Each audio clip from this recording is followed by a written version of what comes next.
అయితే నూతన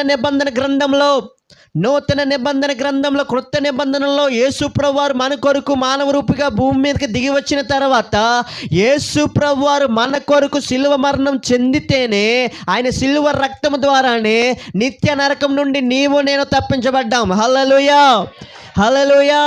పాపముల నుండి మనం తప్పించబడ్డాం.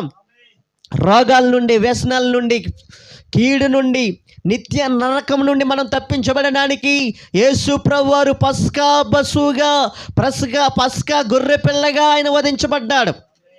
హల్లెలూయా, హల్లెలూయా. ఆయన శిలువ రక్తము మన యొక్క పాప దోషాలను కడిగి వేసింది. గొర్రెపిల్ల రక్తము ఇశ్రాయేలు ప్రజల యొక్క ఆ యొక్క పాపముల నుండి వారిని విడిపించినట్లుగానే సంపూర్ణమైన విడుదలైతే వారికి కలగలేదు, కానీ సంవత్సరానికి ఏటేటా వారు బలి అర్పించేవారు.